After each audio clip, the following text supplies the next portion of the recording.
And what's going on, everybody? Welcome back to A Therapeutic Edge and Women Carry Knives and the amazing Dirk Warning. We're just here to, shoot the shit, really, and waste time on a Saturday night. Thought it'd be fun. Now it's coming up. There you go. That just took forever. Ever. We have one amazing person watching. That's Marcos. Hi, Marcos. No, Big Red EDC. Oh, JB jumped in the house. JB, I hope you're feeling better.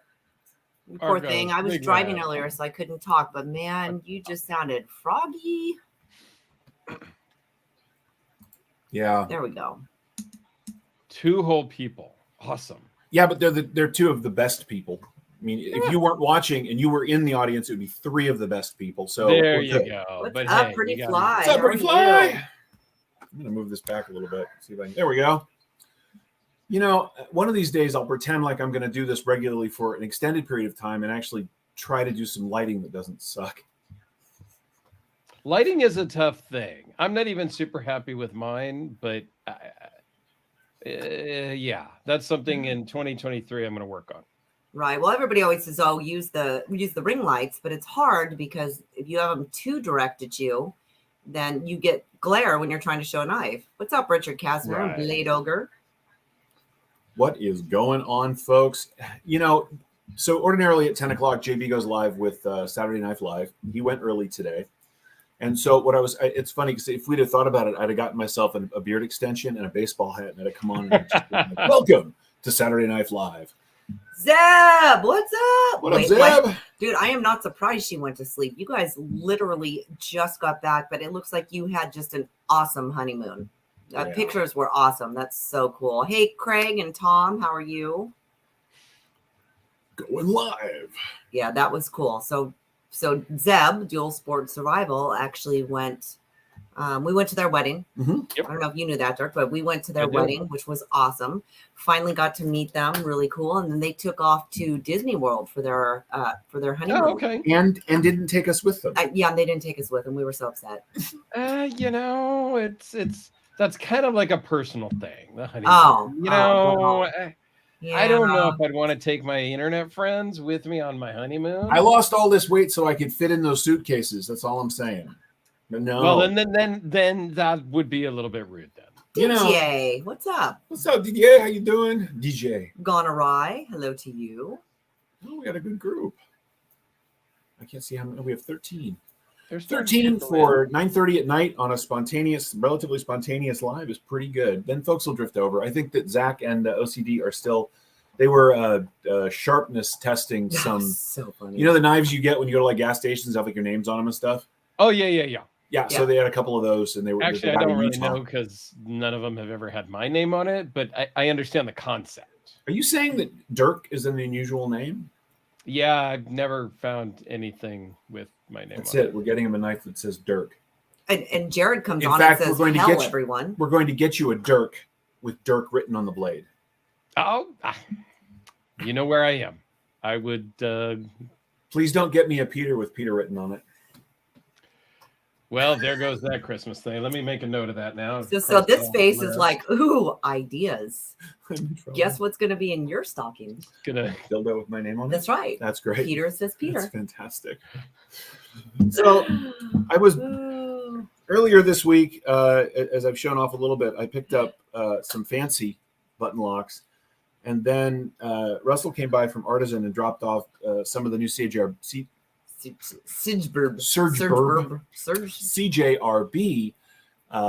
button locks they have coming out. It made me want to get all of my various button locks out, and there are 14 of them. Hello, Heg 90. Dang, man, you got a button problem. I don't have a knife problem at all. You have a knife problem. Shut up. Leave me alone. Yeah. So I'm just going to pull them one at a time and show off button locks. Hey, Christy. The funny thing is, so we know people that are sort of involved in the making of these, and the knife companies enjoy how these sell, and they hate making them. Yeah, they are not. Because it is a pain in the ass. And all of us knife people are the same. I love a good button lock, and every single one has lock stick, button stick, and for the most part. And so that's always, oh man, I love this. If only it didn't go click when I push the button. But that's what they do. Yeah, exactly. What did I miss? Marco says fancy clay molded one. Huh? Oh, gotcha. Okay. I mean, if you want to spend, $240 on a button lock, it still goes click. Right. Yep. Or you can spend $40, on a button lock, and then it goes like this, much quieter. So it's difficult. It's difficult. Yep. They all click a little. It's the nature of the beast, and people need to understand how things work sometimes. For sure, right? I mean, there's a metal on metal action. It's sliding over and beyond a contact point. Mm-hmm. If you get any oil on it at all, it gets sticky. Yep. And that's just how it goes. Exactly. You want to see a sticky contact on contact oil point? It's a Saturday night. I'm just in a totally different forgive them. comment. It's a Saturday night. It's late. Someone had a little bit of caffeine earlier, We're gonna just forgive them, and that's not normal. So because someone didn't realize they ordered me a caffeinated one. Someone didn't. Someone ordered it the same Somebody way we just hit always their did. button on their computer. So somebody's gonna be up until 2 a.m. Yeah, anybody want to party? Caffeine? Party. She says that, but in about 40 minutes, she's going to go, and I am going to tank hard for my caffeine high. So how did you, man? Do you have any button locks in your collection? I do not have any button locks in my collection now. Do you have trying to think. I don't know that I have ever owned a button lock. No. Not my thing. So Todd Begg needs to make one. I'm just saying. Richard. Hey, OTIP, Richard said, I have yet to experience my first button lock, but if someone will send me one, I'll gladly give my opinion on the click. And Richard says, don't offer and then not show it. Oh. Yeah, weren't you going to start showing them? Yeah, but we just got here. Should I start at the low end or at the high end? We'll pull it out, pretty fly. Just grab one. Okay. Yeah. Get a little tiny one. This is the Kaiser Original, which, by the way, that name is inaccurate. Right. Why is my lighting stuck so? But that reminds me of like the petrified fish flavorist.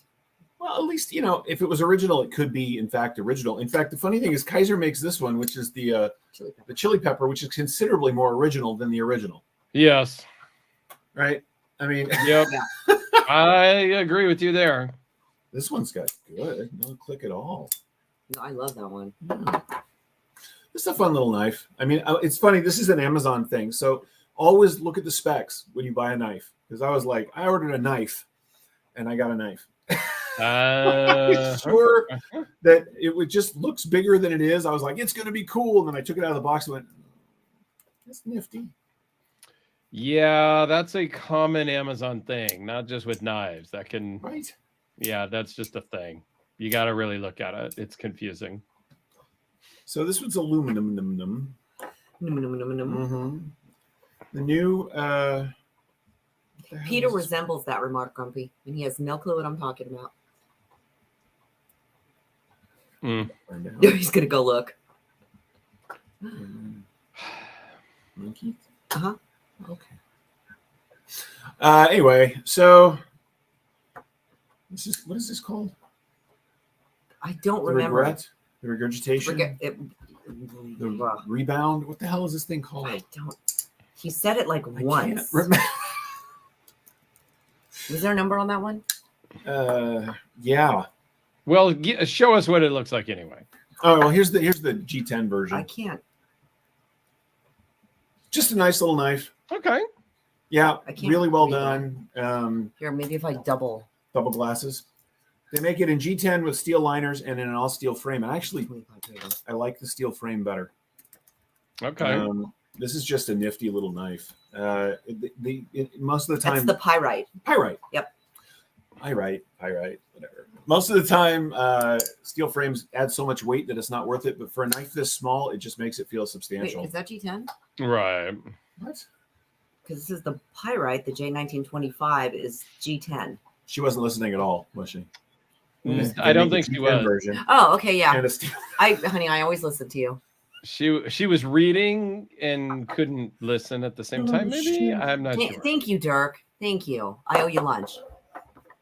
I think we do. We do need to get together for lunch. We do. It's been too long. Doesn't matter, but we got to go back to that breakfast place. That was really good. Or I'll make my girlfriend pay this time. Okay. Or we go back to that barbecue place because I really liked that funny little Army Navy surplus place across the street. The barbecue place is very cool. Gracie's Barbecue in Vallejo. That was Yeah. good. And then there is a Army Navy store. Bruce Luthi, stop yelling. Right The across Army the Navy. street. What is the name of that place? The Army Navy place? Yeah. Army Navy store. I'm not sure. I don't know. Yeah, right. Right across the street from Gracie's Barbecue. I'm gonna mess with the lighting. I will say that they had Benchmade 943s, old new stock in box, like brand new. Yeah. And I haven't seen one of those just sitting in a box in a long time. Let's do that before Thanksgiving. Let's do a Friendsgiving. It's a cool little Army Navy store, honestly. Yeah. They got some very cool stuff. They got some of your typical junk crap stuff, but they've got some cool stuff. They've got some Benchmade knives. They've got, all the camo stuff and all the, it's just a cool little place. I don't know. For sure. No, heck, 90. We are not in Vallejo. Neither is Dirk. No, I'm in it's a Napa, halfway point. which is about 20 minutes to And- Vallejo. yeah, I'm we're about in 20 San minutes Ramon. north of Vallejo. We're San Ramon, so we're south of Vallejo, about 35 35 minutes. 30 south. Like I said, it's about minutes or so, midpoint for us. Yeah. Yep. Are Some- you in Vallejo, Egg 90? Where's the place where they have 943s? I need one even two. Brand new 943s. I need the address That's or website. why I was bringing it up. And there's a couple of people in the chat that really want one. Okay, what is the name of the barbecue place? Gracie's? Gracie's Barbecue. Let's see if we can find it. I don't know what street exactly it's on, but Gracie's No, Barbecue. It's on Sonoma Boulevard. that's the one. And the Army Navy place, I think, is on the same street because that's the Sonoma is that little side street from 29, I think it is. Okay. Pardon the exciting content, everyone, but we're looking at a map. Yeah, cool place. Sunnyvale, for other than intended, was in Sunnyvale. I grew up in San Jose, which is just next to Sunnyvale. Victory. No, well, oh, yeah. Victory Stores Army Navy Surplus Shop. That's the place. Okay. Does it have a website? Victory! It's a really aggressive name. They're very nice, though. It does not have a website. Yeah, no, they're too kind of low key. Just But ding, ding, ding, ding, ding. JB, where's the ding, ding? ding ding. Thank you, JB. Ding, ding, ding, ding. Let's see. 300 miles north of San Francisco now. OTP is OTIP. All right. Oh, 300 miles north of. So Sure. Where are you at? That would Ready? be the Oregon border, wouldn't it? He's in Eureka. Oh, yeah, Eureka. Oh, Eureka. Eureka! Okay. Got it. What's up, Josh? Okay, so there's the place of the Army Navy place. Hey, Josh, Napster, what's up? Ooh, Korean barbecue and sushi. Nice. Nice. That's right. Zeb, you may have to. That'd be a hell of a ride, man. Hell yeah. Would be. Yeah. So, what was I going to do next? Oh, more knives. So you guys have seen all the lowest stuff. You want to know what I think actually started the button lock trend? And look, they've been around a long time. I'm I not would saying agree they with this haven't. too. But a couple of years ago now, Yeah. Blade Banter, David over at Blade Banter, released his Orion, the Solaris, right? His Orion knives Solaris. Oh, yeah. And all of the sudden, like QSP had to learn how to do button locks to do this for him. Right. And all of the sudden, It just went crazy. everybody's so whether actually it had anything to do with this knife or not, as far as I'm concerned, this was absolutely crest of the wave. Mm-hmm. Right? Hey, Kyle. Because this hit, and all of a sudden everybody's like, oh, button locks. Yeah. Yeah. Although Hogue is sitting there going, we've been doing it for a long time. Like Right. we're here, and everybody's like, we don't care. It really did. It Right. started Yeah, going that's crazy. true though. But Hogue button locks are funny because of the way they do their action. They don't. They've got this stop It's- point, Yes. Right. right? It's not the same. Boink. They got a different thing going on. It's different, and maybe that's why. This is a fantastic knife. Have you played with one of these? No, he never sent me one.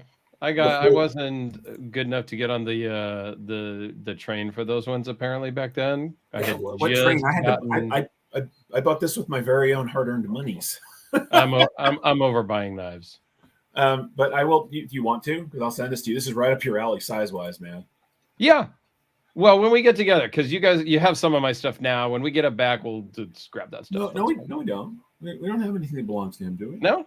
Oh, okay. I could be mistaken. There was. I mean, for a little while, there was this really light piece of carbon fiber, but it floated away. I don't know. Okay. Yeah, no worries then. Unfortunately, I got one of my own still, so I'm okay. Sure.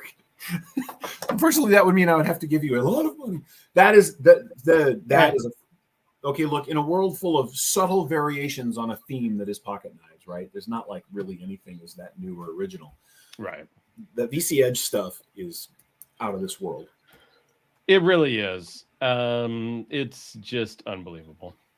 And I've had these now for several months. Yeah. And I am still blown away every time that I pull them out to carry. Yeah. If you haven't seen one, and most you people need to see one. I mean, it's what's going on? Kyle said, "Are you going to bring Veep back? I really liked you in that show. I don't even know what that show is." Oh, Veep was about a vice president, and that was Elaine from Jerry Seinfeld. Yeah, I've gotten that. When I was younger, I always got Winnie from the Wonder Years. Oh, what's her name? I have no idea. Sorry. Pretty Fly says it's a sweet looking knife. That thing is 90%, 85% carbon fiber. Yeah, and the deployment sounds great because it's kind of a double. You do it. It's not working. Okay, now show it. I love that. That clip. Sounds really good. Yes, Julia Louis-Dreyfus. Yeah, I just kind of put it up there next to the mic, but it has kind of a double detent, if you will. So when you break the detent, it clicks, and then when it locks, it clicks, and that's on purpose. He did that by design. Yeah, it's just, and this one's a little more fancy than the standard offerings, and it costs a lot more than the standard offering. So yeah, which is okay. I'm totally good with it. But yeah, with you and witnessing your knife collection is a little bit like going to a museum for me. There are many, like a car museum. There are many beautiful things that I love to stand close to and look at, but not, you know what I mean? I'm just like, nope, that's fantastic. Hey man, it's your thing. Lean into it, right? So Pretty Fly asks a question. So is everything but the edge of the blade carbon fiber? Yeah. So you'll see the carbon fiber is up on the top, and then you've got the edge here, right? Well, there's about twice as much steel that you don't see that is sandwiched up in between two pieces of carbon fiber, although you can't tell that there's two pieces by the time it's all epoxied together and then ground down. And there is no lip between the carbon fiber and the blade. Like you cannot feel a seam even with your nail.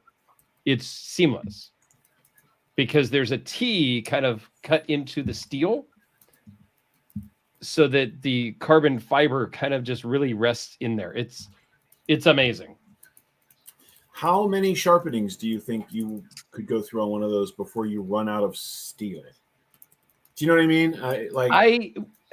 mean? We talked to Jason about that, the maker, and he's not 100% sure either, but I don't sharpen, so I don't know. Right, me neither. That is a bit of a potential concern. If you have one and you're going to use it as your daily user type of thing, which you can totally do. And my standard version, I carry and use. I carry this one a lot. The standard version, number 79, that is out on loan somewhere, maybe. I don't know where it is. But that one. Fine, you can have it back. That one I carried around in Moab, Utah when I was there in May for a week. Yeah. That was the main thing I carried. Out wheeling and cutting rope and tie straps and stake and food and stuff, and it just worked like a champ. It's super thin, it's super sharp. Absolutely, I would just carry them and use them. and if it breaks, he'll fix them. Like it is what it is. And if I mean, what was it gets to the point that you sharpened it enough, he'll probably just change the blade for you. I mean, it may cost you a little bit, but what was the steel on the 79? That's M390. It is M3. So I mean, and if the heat treat is right, you're gonna take you a while to sharpen your way through the thing anyway. That one, I believe it's on the COA. I think it's at 63 or 64. I think it's in your HRC. That one, the M390 one. Yeah, he did really hard. Yeah, to make sure that it was a good user. I think it's 63 or 64. Specifically, up earlier today, that one to be a user.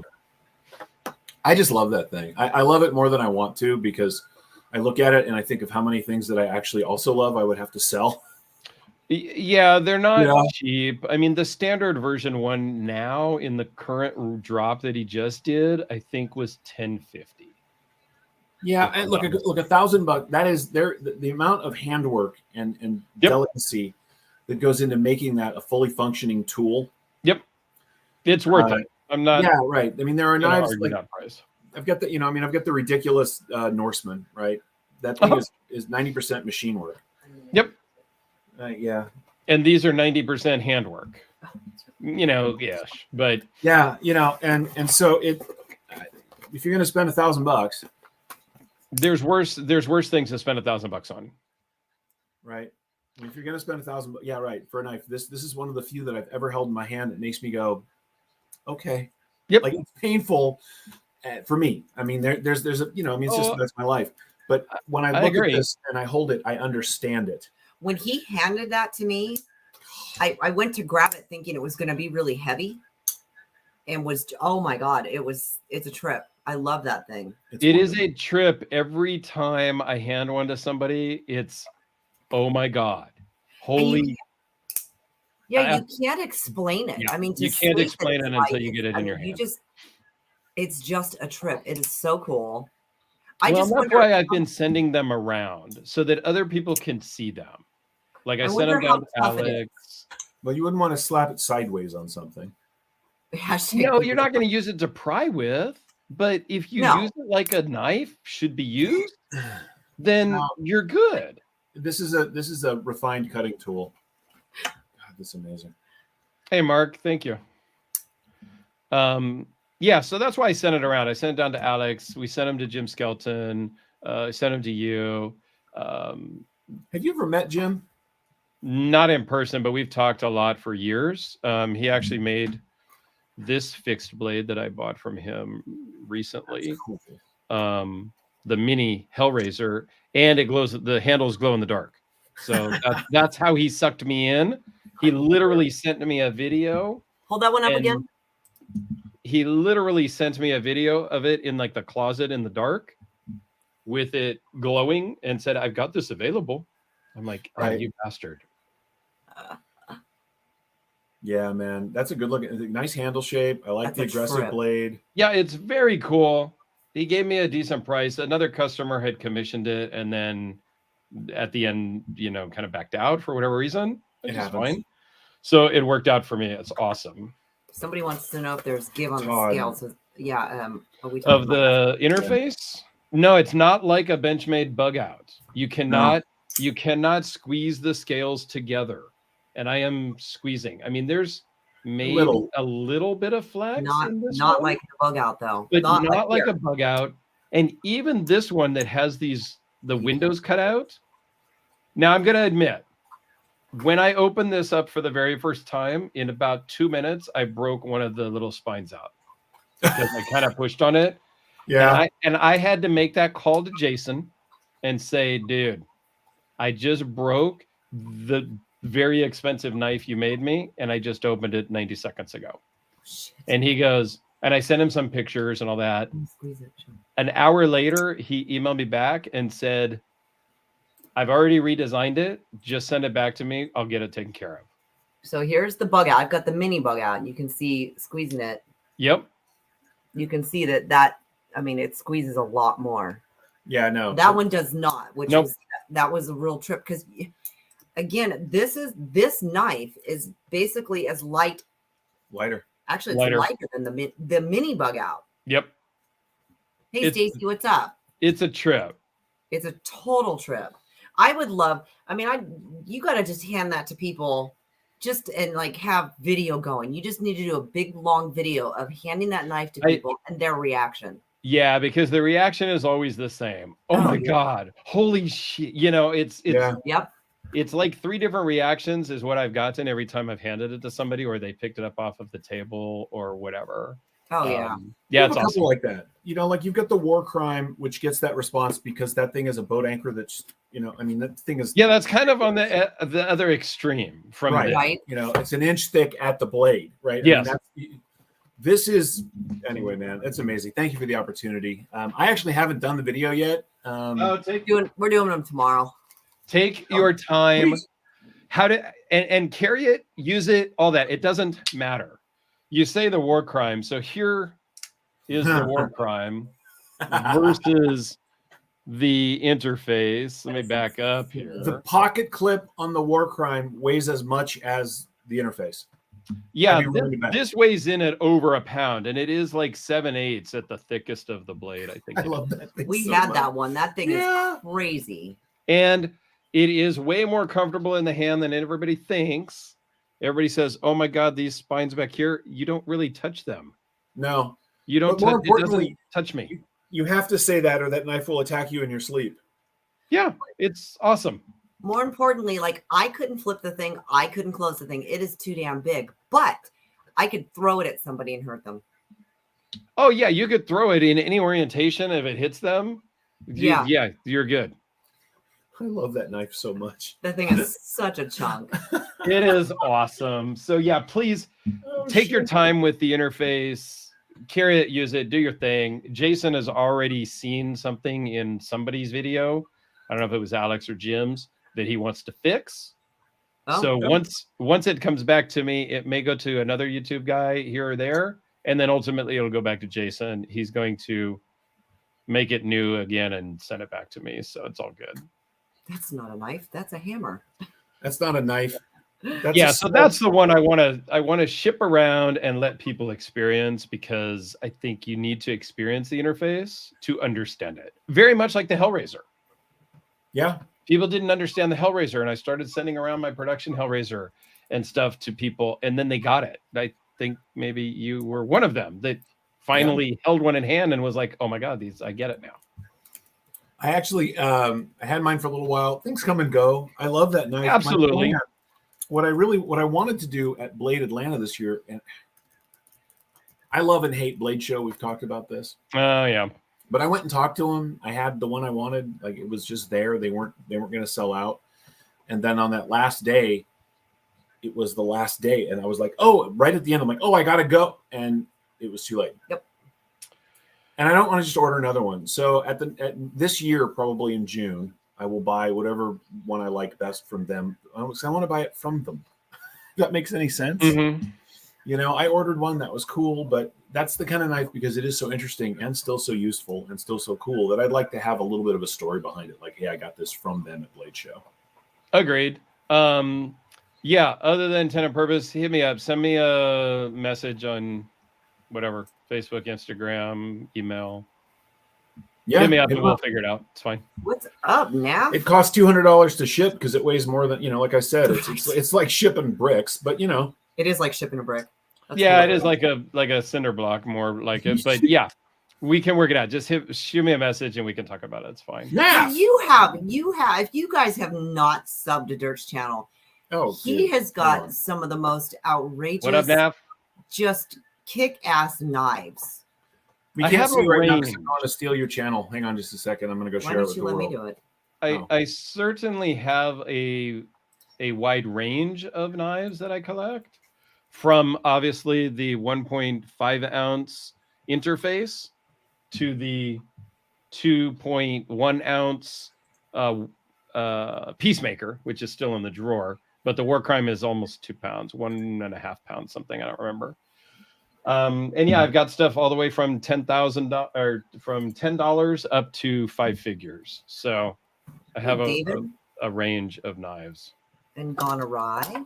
We got a good audience in here tonight, man. And David, we were just talking about you, David Blade Banner. I still stand firm that I've got all of my button locks out, David, Oh. because of you, and I stand firm because I think that you started you re-kicked off the trend with the Solaris here, because a couple of years ago, nobody was talking about button locks. You released this, and a year later, every company is releasing them like they just invented them.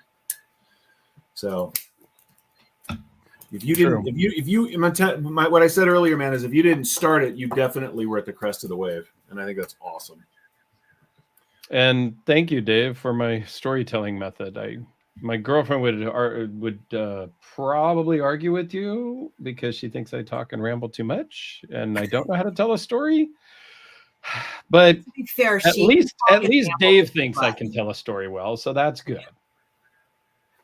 Well, considering that you're one of the channels that I still watch, I like the way you tell a story. Corbin Stewart, would you be able to show your most expensive knife? I can, because it happens to be sitting at my desk always. All right, let's solo layout. What's up? It would be the Frank Fisher Battle. Oh my God. And yes, this would be my most expensive knife. Yeah. Look over at this one. Better color too. The best part, one of the favorite things on this one is that drip in the Senmai right there. Just wicked, man. So this has Senmai blade, Senmai bolsters, front and rear, custom pivot that Frank always does. I did a full video with all the details because I talked to Frank and got like all of the specs and stuff. I can't even remember what all of the materials are. And then I was recently fortunate enough to get a smaller version of the Battle. Not quite as fancy because it has just titanium bolsters. No, but not other quite than as that, it's how do you even tolerate holding it if it's not as fancy? Like how? Honestly, the action on the smaller one is a lot better. It drops. I need to see that one, the smaller one. This one is not as droppy, but the original owner didn't want it to be droppy, so that it's just built differently. Oh, okay. And the smaller one actually works in the pocket a lot better. It's much lighter. So this one actually gets carried a lot. Oh, I'm not gonna lie. This gets carried a lot. JB says, I see a second mortgage on the screen. Yeah, the most expensive one is a 5-figure knife. And we'll just is what? 5 figures. It's it's 5 figures. Oh my God. Yeah, no. You mean I can't have one? No. Oh. You get a second and a third and a fourth job, you can. Yeah, I'm not the smartest guy out there. Though, man, look, I have some cool stuff, but I have like 250 pocket knives, right? And I could have had 10 and had a whole different kind of 10 knives, right? I mean, I'd have to look on my spreadsheet because I'm that guy, but I have about, I think at last count, the last time it was like 59 or 61 knives, give or take. Yeah, but is all I have. Your is all I have, but your 61 knives are worth more than our 400 combined. Right, but keep in mind, he's got $25. He's got $200 knives, and he's got. I do. They're not all that expensive. I have a honey badger over there. I got a $50 Kubi. I got some of your normal $150, $200 things like that. We all I think have. They're not all over the top or fancy. Now, right now, my hunt is Todd Begg stuff and old Benchmates, as you know, right? Todd Begg is. Yep. It's interesting how it's not. I had the Field Marshal and the other one, the other Steelcraft that he made. What's not the Field Marshal? The Bodega. The Quaken. And I didn't love the Glimpse. There was a Steelcraft Glimpse also they made for a little bit. Yeah, the mini Glimpse is a Steelcraft. Oh, you have that's one. Yeah, that's mine. And then they also did some full-size Steelcraft Glimpse. I had one at one point that was black and blue. But I sold all my big stuff. I mean, I have 4 bags left, but I Yeah. had at one point I had 14. So I have 7, and I feel pretty good about that. that's great. That's 4. I think 3 of them are glimpses. Like, it's just the way it goes. I've got. You haven't seen it yet, but I've got that MiG, right? The MiG civilian, Yep. and I picked up one of his. Yeah, when are you doing the video on the MiG? Because I have one in, and I was going to watch yours to get all the details and then talk about mine.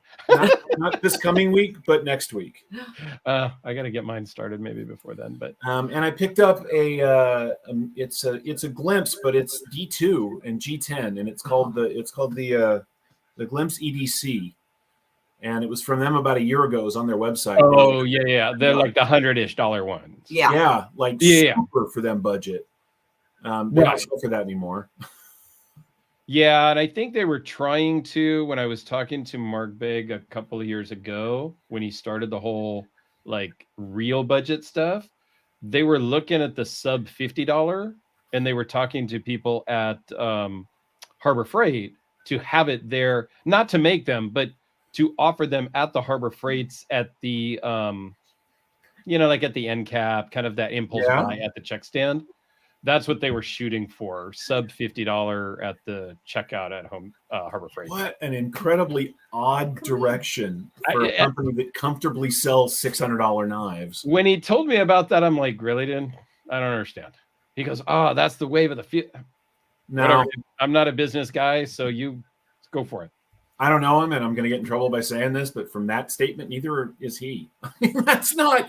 You really don't want to compete with Kershaw at Big Five. Like you just don't. I don't know, but yeah. So I have not even actually seen any of the EDC line or the $100 issue. But I have one, and you can see it now. It feels almost exactly like the MiG. Okay. Except that it's D2 in steel, and it has the worst pocket clip I've ever experienced on one of their knives. Like, it is made out of unobtainium. It has 0 flex. Like I don't get it. I don't get it either. And I've had a lot of knives through my channel and whatnot, right? And it's so disappointing to me to get a handmade custom specifically that you can't put in your pocket, like, because it's so tight. It just won't fit. And this one, and I'm sorry, TJ, I called you out before, this one from TJ Fisher, that's a white knife, so it's really bad in the lighting, the pocket clip wouldn't work. I had to send it back. I mean, I was like, really? Like, and then it came back and it was better, but then I just literally took it off myself and just started sanding it down a little bit and made it so that it works. So there is don't get it. There is a hang up with older knife guys. John Gray's like this. There's a bunch of them where the pocket clip, even when it looks stylistically like part of the knife, it's a total afterthought. Yeah. Do you know what I mean? And I'm like, I don't look. It's called a pocket knife. Yeah. If you want it to just be a pocket dropper, leave the clip off entirely. Like, why put this extra piece of metal on there if it's not going to do the job? And when you're making them one by one in your garage or your shop or whatever, like, my expectation would be that you are putting it in your own pocket before you ship it to the customer. Now, granted, you may be putting it in your sweatpants pocket to test it, which may be different than my Levi jeans. Okay. But when it's so tight that you can't get it into pajama pant pockets or something, then that's just a problem. And I have to call that out. And this is not working. Hang on. I'm sorry. She's feeling very needy right now. Hey, puppy. I know that. There we go. Let me go get it. Actually, we may get some more views here with the dog on the screen. She's just like, she never does this. She's just like, hey, pick me up. I don't think I've seen. Yeah. Let's see. Let me grab it real quick because it's. I'll flick it with my thumb. You'll hear what I'm talking about, man. I don't know. Smith and Wesson knives like that, and I had to bend my pocket clip. Yeah, cold steel is like that too, right? Right. It just doesn't work.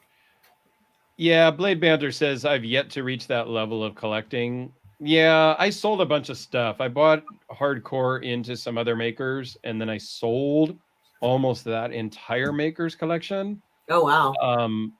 To buy a watch, and Watch. then to help pay for that Fisher. So I was able to sell all of the other makers collection because I had about 50 of theirs. I sold all but 4, and I Wow. bought a fancy watch and the battle. And I think I actually had money left over. Yeah, because you're really into watches too. Yeah, don't get into watches. Listen to Nick Shabazz. Do not get into watches. That's Yeah, no, Right. I'm good. that's bad. JB says la la la Lola. Hey, buddy. La, la, Right. la, So la, here la, is la. the 7.0. Right. This is Yep. typical of him. This is a really nice deep carry clip. Works beautifully. Right. No problems at all. Yep. Here's the MiG Civilian, which is very much the same as this is the EDC line, right? Very much the same, except they just went with a stamped steel clip. It's really tight, but it works. That's a little different than the civilian that I think I have here, actually. The clip. Well, that's because this is the proto. Yeah, I think the clip is different. Yeah, they put a more traditional beg clip on the actual release. I I talked to Todd about this. That's similar to what I think mine has. I actually talked to Todd about this, and he gave me the name of the guy that he made it for. Oh, okay. I don't have it handy, but it's I mean, and so interestingly enough, when this went up for sale, it sold originally on Arizona Custom. Yeah, and you can still find it over there. Okay, yeah. And then this is the EDC, right? Right. Steel, D2 works. Blade is gorgeous. I mean, this turns out to be one of the most comfortable handled like knife designs for me ever. Yeah. It makes me assume that Todd Begg and I have basically the same size hand. Okay. Because it just works. I love everything about this even as a sort of budget example of an expensive knife. Yes. There's zero flex. If you can't use the pocket clip, then it's a worthless knife to me. I can't. I don't know what to do. It's made out of steel, and it's seriously, I mean, it's like 2 millimeter thick steel. It has no give at all. Yeah, that's horrible. So Tom Wingert, I'm sorry, I'm gonna Wingert, that, but he says I'm wearing a killer Casio. I had a very expensive Casio watch before, the titanium square. I actually had one of the original titanium square Casio G-Shocks. And then I almost bought one of the MTG the MTG one that's hand built Casio G-Shock for $4,000. Wow.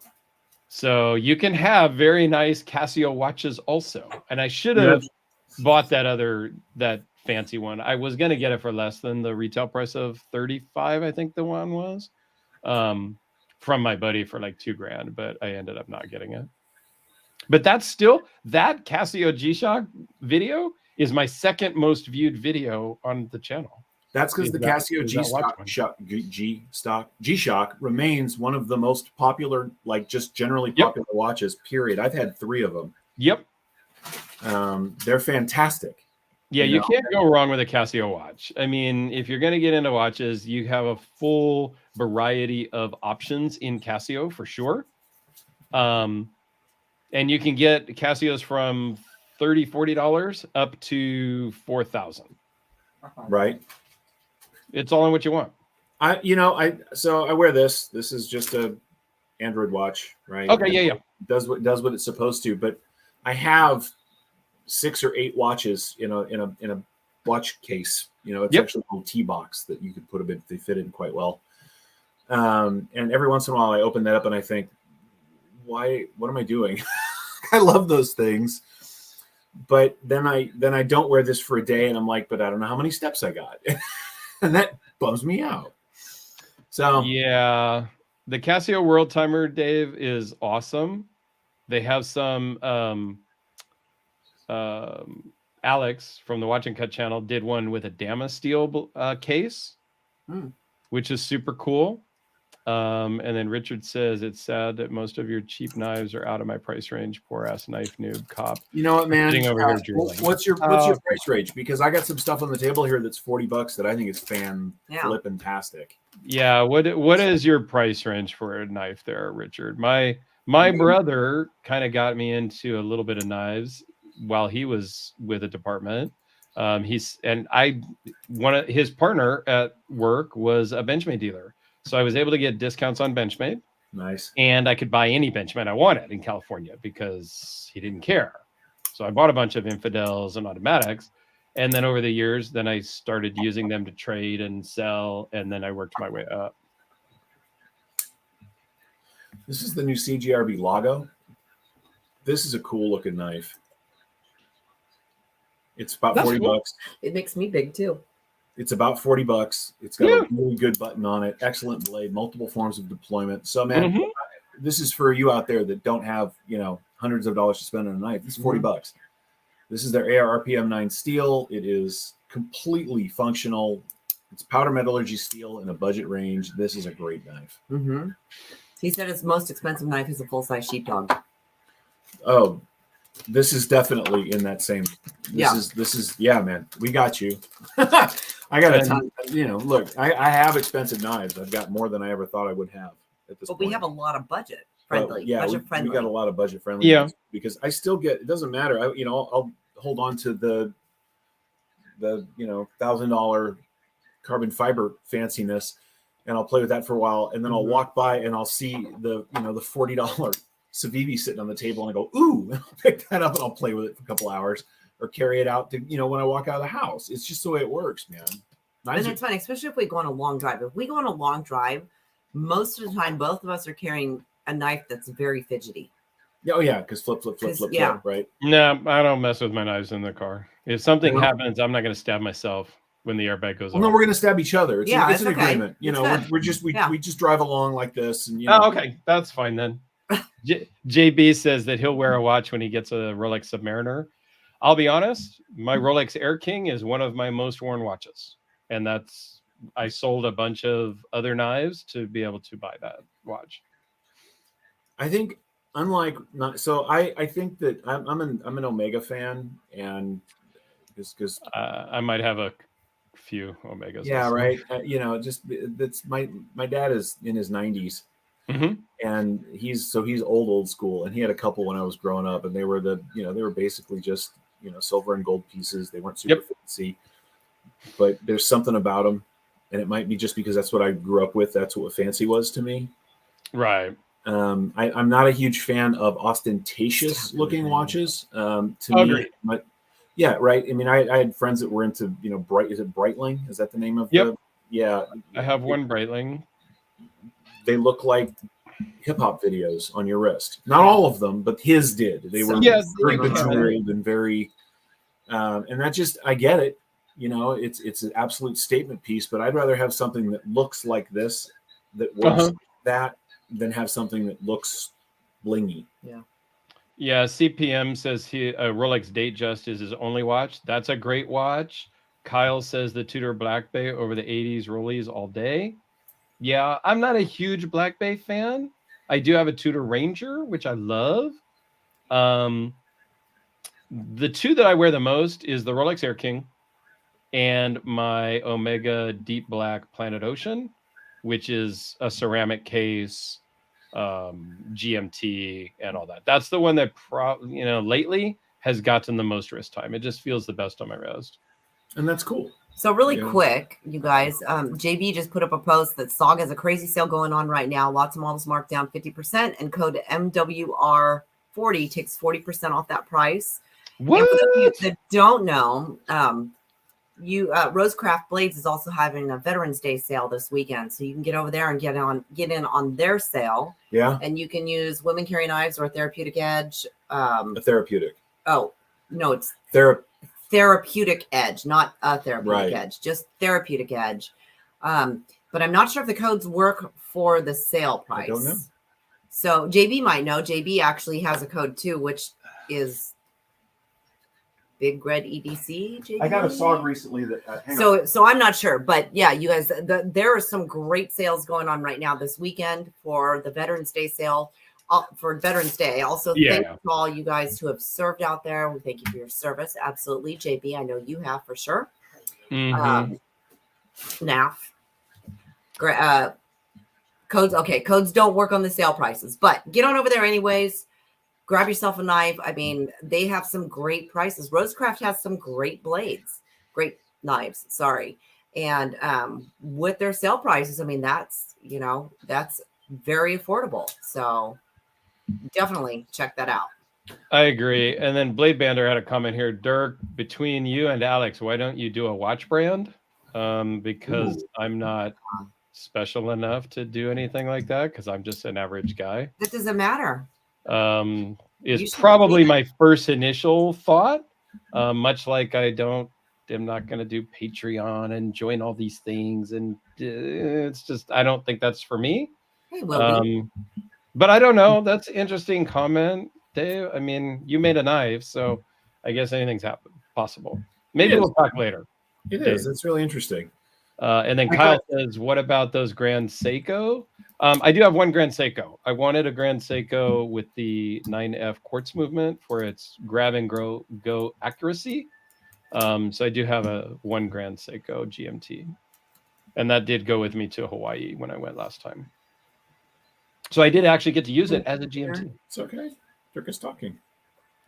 All right, what's that, Peter? We're talking about all kinds of stuff now. What is it? Speaking of SOG, this is the SOG Spec Arc. This was a gift from our friend Napster Ninja. I have a 4-knife collection of SOGs. This is sort of mid-generation where it still yells at you SOG on both the clip and knife. On both sides and the clip. Oh yeah, don't ever forget where this knife came from. But the blade on this thing is gorgeous. A little bit of a recurve. And it's their sort of I don't know what they called it back then, but it's basically a bar lock. The action is fantastic. Yeah. It is, because it's this incredibly neutral handle, it is stupid comfortable. Mm-hmm.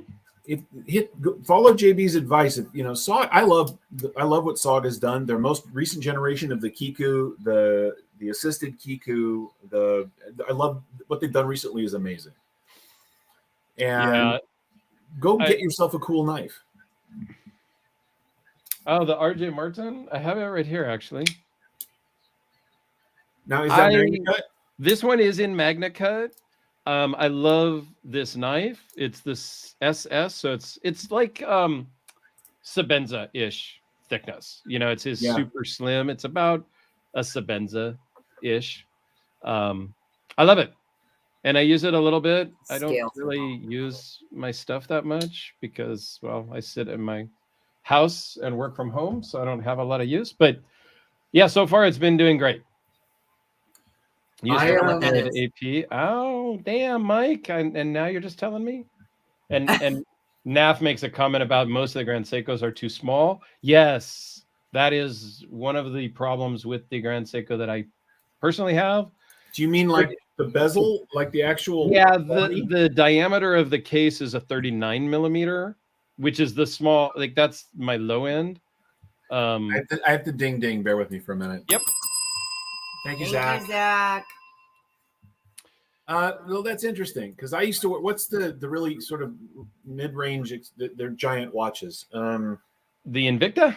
Yeah, those are in the like 50s, like a 48, 50. I've had a couple of those, and back when I was 300 pounds, it made sense. But I still have one, and I put it on my not 300-pound wrist, and I was like, no. Yeah.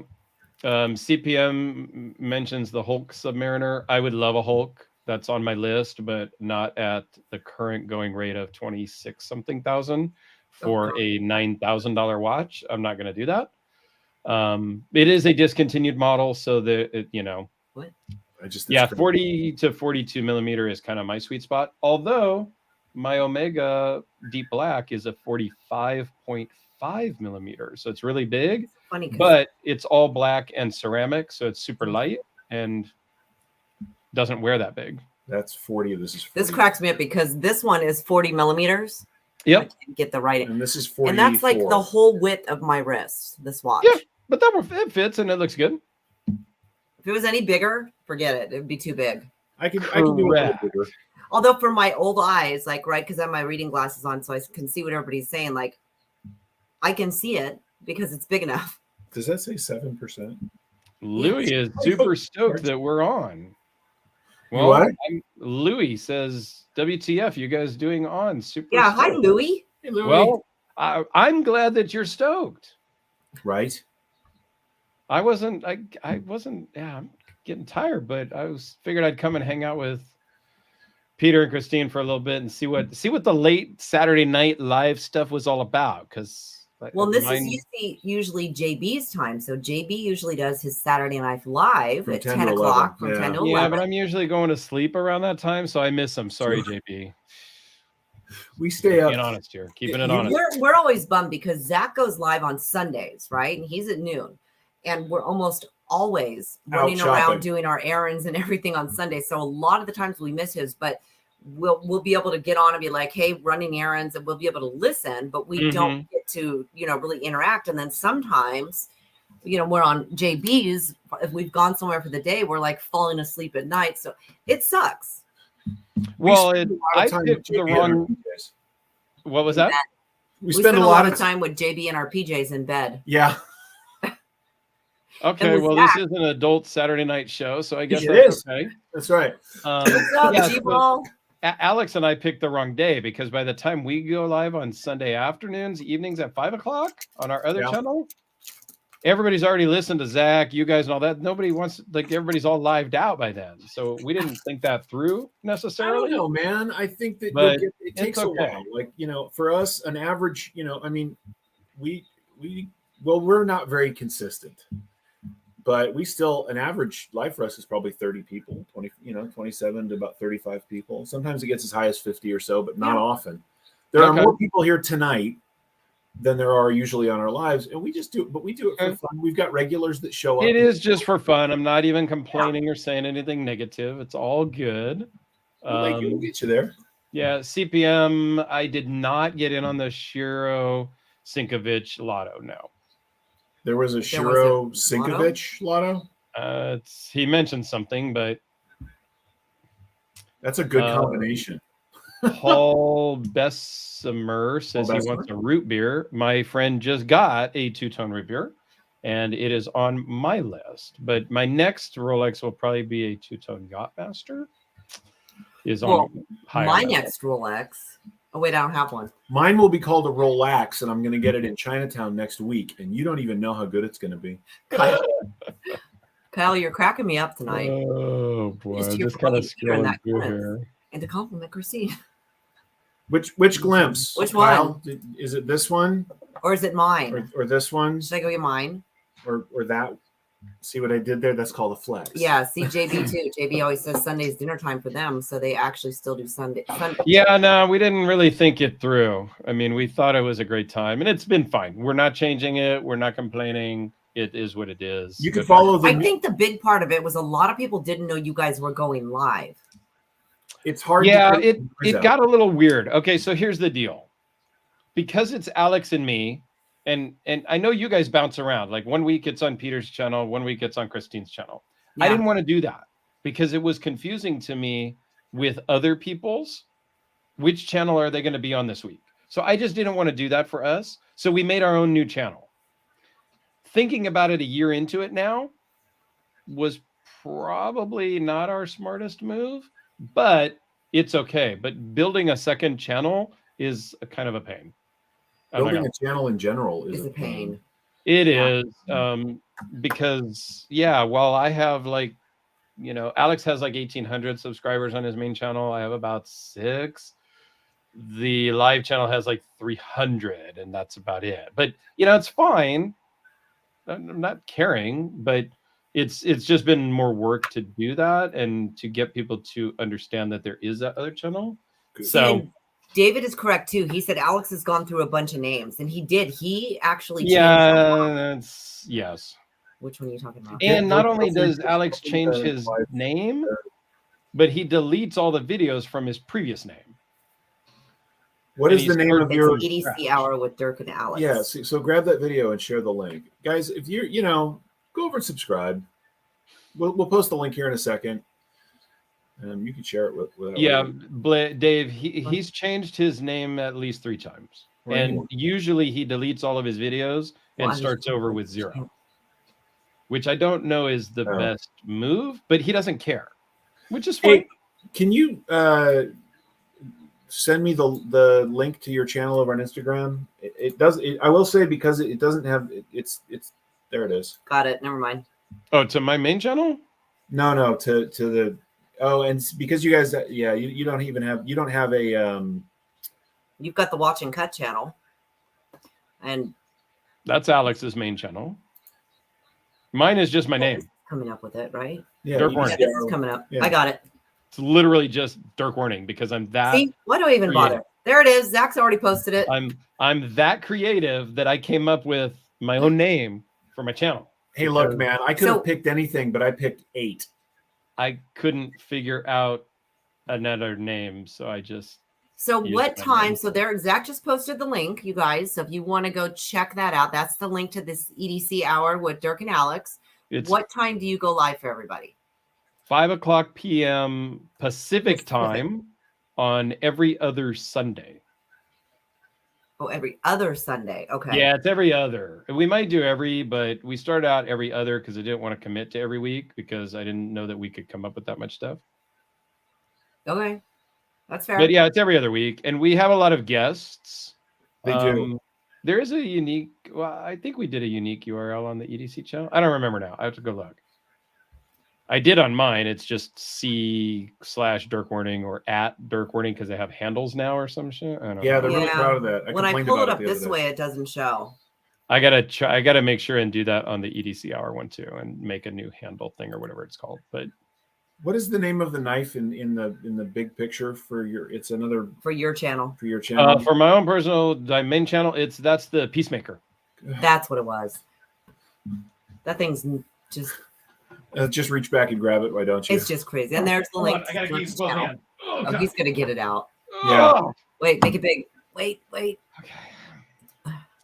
There's gonna be some fingerprints on it because gotta hold it up with 2 hands. God, I love that. That thing is so crazy. This is 2.2 pounds 1 ounces of awesomeness, and yeah, it's really a log splitter. It's a peacemaker because it's going to make pieces out of the everything. log. I just love that, dude. It is absurdist, and oh my god. It's 3/8, I think, is the thickness. Handmade by Phil Harvey over in the UK in a small town.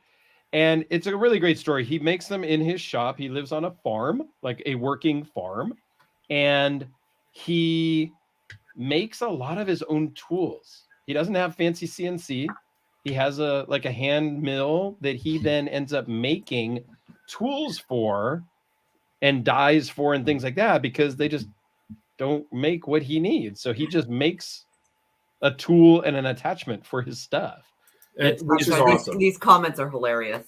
Is that a shovel? Is that a Yes. shovel? It's a shovel. Yes. It can be used as a shovel, yes. It's a trenching tool. Yeah. MC Hammer signs Hammer Knot sings Hammer And Knot. here it is closed. So Kinda. Kind it of. takes up your pocket. It will fit in a normal jeans pocket. But No that's way. all. Not mine. It will not fit in your little girl tiny pockets. That's for No, sure. Absolutely. But Phil not. actually made this specifically. He took a pair of jeans in the UK, cut the pocket out, and made the knife so that it would fit in the pocket. Does he make a drop point version of that? Because I'm looking at the way that looks. If it rolled out down back towards the handle, Right. that would just be. He makes one that's got a bigger thing up here. Oh my god! He's actually man. got several variations of this now, in different blade kind of shapes a little bit. The perfect keyring companion. Oh yeah, and the pocket clip. I think the pocket clip for reference is about 5 inches, if I remember. So, in a world That's where so crazy. there is a point at which excessiveness and absurdity becomes its own art form, Tactical paddle. right? Yeah, Phil And had reached that. He is pulling no punches with those, Right. and I Nope. love it. It's like the war crime and that thing. It's basically that, and I'm just going to say it. There is a world of people who think the bug out is the perfect knife, and that knife politely steps back and just goes fuck right off.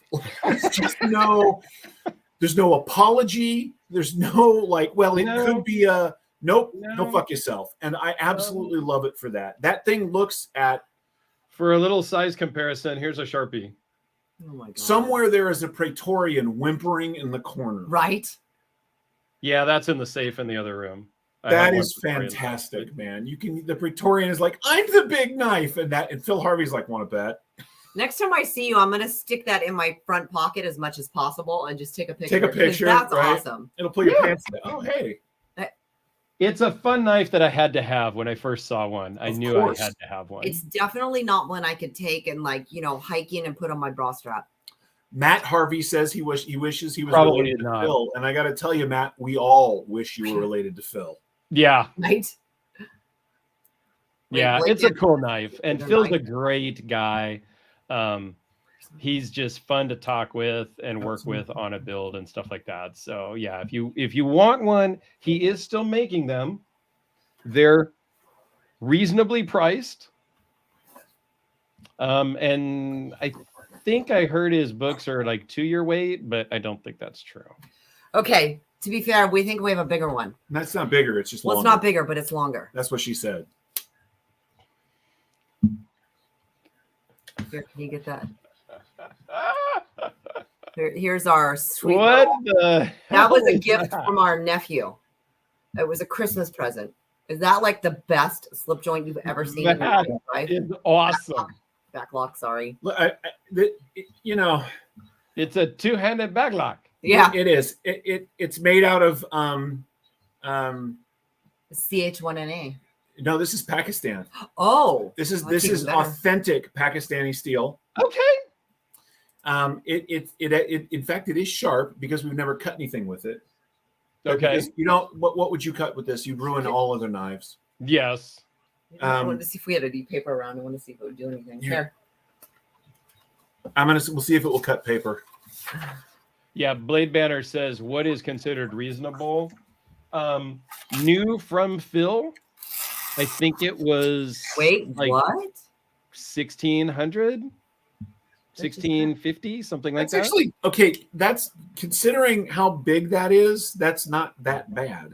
Hand rubbed satin blade, titanium frame lock, handmade in his shop.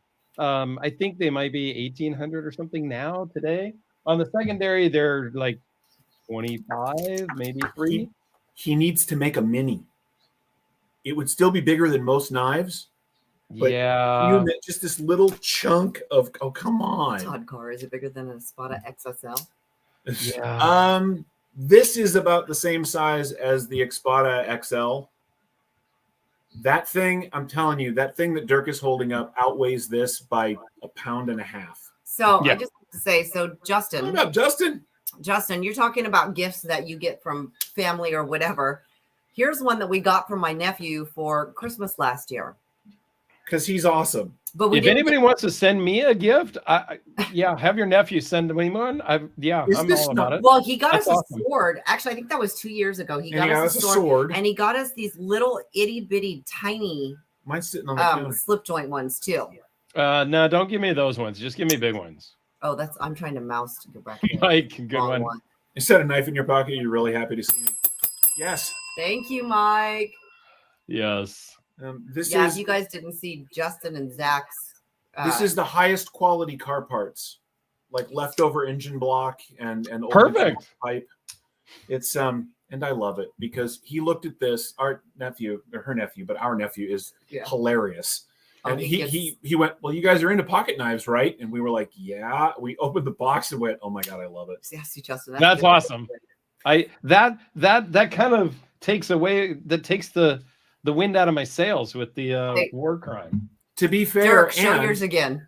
I mean, yours, like your lock back there, takes the wind out of the sails of this guy. The blade on the war crime is as thick as it's as thick as the handle. Yeah. And if you want to double fist it, Phil Harvey is just an insane genius. I hope you feel better, JB. Thanks for joining on. Oh, dude. Yeah. Sorry, JB, man. You are amazing for sticking it out this long. Thank you. And I do have a third Phil Harvey, the Gladius, which is more normal-ish, but it's still a big knife. Where's that? It's right here, too. Can I see it? Yeah, give me 1 second. Whip it out. Whip it out. Kyle wants to know how many times you held that and made lightsaber noises. Every time. Every time, Kyle. He does. Every time, Kyle. I make lightsaber noises every time. Now, see, that's what I was talking about. That's almost a pocket right? knife. So this one is like still big. Back of that. Look at the spine of that. And Like, this one has got thumb studs. Yeah, because you could. Yeah. Holy. So it's a folding gladius sword. And the lighting sucks here. I told you my lighting is not perfect either. But again, hand rubbed satin blade. This one I actually got used from a friend. The other, the War Crime I got used, and the Peacemaker I got brand new. But they all kind of match. They're all just kind of this bronze anno. I love that because that's as close to an actual pocket knife as anything from him that you've shown us. Absolutely. This one you could carry. I have actually carried this one before. Just for some reference, here's a normal Sharpie. Yeah. This one does fit in the pocket and can be carried. I absolutely love that. I've actually seen that on his versions of that on his Instagram page. Uh-huh. Now the lockups are really strong. I mean, they're big blades. Yeah. So the locks are super strong, and you have to kind of grab it this way. For me, I can't really unlock it with just my thumb. It's just too strong for me, which is fine. But I do it that way and then close it and you're good. Look, there are certain accommodations you have to make when carrying something like that, right? Yeah. It will drop shut and take off. You ever accidentally drop shut a knife on you and cut yourself a little bit?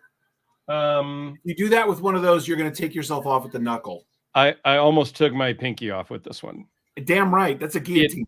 It did close and it did cut the tip of my pinky, and I am lucky that it attached itself back all by itself. But yeah, I was. Your tinky. Yeah. Tinky? I do not have any Midgard's messers close to me. Richard asks if I have a Midgard messer. There is a Midgard messer that I have in on loan from Beard of Doom, but it's all in the other room. But when I do the video on that Midgard's, I'll pull these Phil Harveys out as a comparison. So I haven't filmed those yet. I got to work on those tomorrow. Louis said, I love the pocket clip on that one. Yeah. So all the pocket clips are very similar. I'm sorry. I had to step out. The War Crime and the Gladius. They're similar because they're very long and just kind of, Did you see this one, Dirk? Yeah, Spartacus called and wants his knife back. Yeah, that's awesome. He can't have it. I'm very honored to have the trifecta of Phil Harvey's because those are his three main models. Kyle, you're cracking me up. Yes, I actually just switched. I was in a sweatshirt, but I had to change because I'm actually I have that effect on people, Kyle. I'm Dirk. Oh my God, Dirk, you're so hot. I don't blame you. I'm eating peach rings. And they're sugar, like straight sugar. So my blood sugar is going up. So I'm getting all hot. So I recently did the review on the War Junkie here on the Citadel, right? Yes. And one of the conversations I was kind of having with myself is that this thing is super thick, right? By comparison, this is tiny to what you were showing off. But yeah, no, it's thick compared to a normal knives these days. Yes. So this is, but I was like, Artisan, I realized that this is the same blade stock that they have on the Giant Proponent. I was like, where did they get this giant slice of S35VN? And in my head went, wait a minute, they've done this before. So Artisan has actually done monster knives before. Oh, for sure. This thing is fantastic. Well, I'm actually going to have to redo the video because I thought the name of the thing was the War Junkie Citadel. It's not. War Junkie is a new line of knives that he's going to release through them. This is the first one. No, there's other War Junkies out already. But in the same line? Yeah, the War Junkie line is Todd's kind of production line. Somebody else made the other ones. What is the other one? There's been 3 different ones, I think, maybe. See, I didn't know that. He did the personal kukri. He did a War Junkie version of a kukri. It's like a 6-inch kukri. And then there was a couple of other models. I don't remember what, and I don't remember who made them. I believe the Citadel is the first one that Artisan has made for Todd. It is, and hopefully there will be more because this is a really great way to get his interesting stuff into people's hands. That's a great knife. That production, it's so close to the custom that I think they should have, because the difference between a custom bodega and the Steelcraft bodega is night and day. You can tell the difference right away. That one, it's so subtle differences. I think they should have made more changes. Really? Yeah. You know who else? It's interesting because Demco ran into that problem a little bit too. The factory 80, the Cold Steel 8010 and his not all titanium 8010. You know, it's 90% the same knife. Yep. And this one's about 95% the same knife. That one doesn't have a recurve in the blade. Right. And it's like a 1/4 inch shorter blade. And that's it. Everything else is the same, almost dimensionally and fit and finish. It's ridiculous. It's wonderful. Yeah. I mean, and it's Chris Reeve prices from Artisan. Like you kind of got to get your head around that a little bit. But they did it right. They did an amazing job. And I did a video on that one and a custom together. Yeah, for $450 list on that one that's in your hand versus $4,000 to $5,000 on a custom. That's crazy. Yeah, watch my video. I tell you. I mean, I have. I watched the unboxing. You know, I save your money. Speaking of big crazy knives, if you guys want absurdist that doesn't break the bank, the proponent is still out there. This is fantastic. NAF says not CRK prices anymore. This thing is this is my favorite monster. That this exists means nobody ever has to buy a Medford again. Yes, I concur. This thing is amazing, and the little. I told you I sold a bunch of another maker. Yeah. To buy something, so yeah, I only have 4 of those left, maybe. Yeah, I mean, hey man, our tastes change, right? Our interests move around. I've got you know, I had a whole bunch of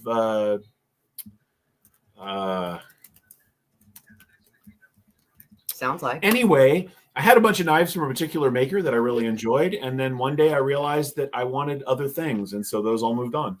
Yeah, I had a bunch of Medfords at one point. I had a bunch of Begs at one point. I have 4 of each left. It's not VDK. It's not Vlad. It's the other one. And CPM, I think you are right that the Citadel is the first folder in the War Junkie line. Oh, see, that's cool. I think I hope they make more. Because Todd, look, his stuff. First off, I'm gonna say it again. The dude and I have the same size hand. It fits me like it was made for me, and so I want more of his stuff in the world. And I think that his design aesthetic is interesting enough that it needs to be out here for people. I agree.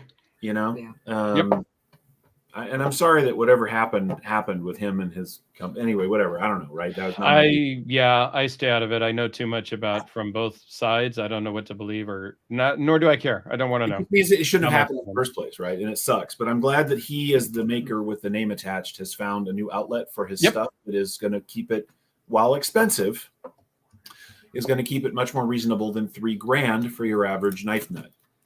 I agree. Yeah, $450 is still up there. I get it, but you're getting one hell of a knife for $450 with that Citadel, the War Junkie Citadel. There were some comments. The Citadel does run right up against.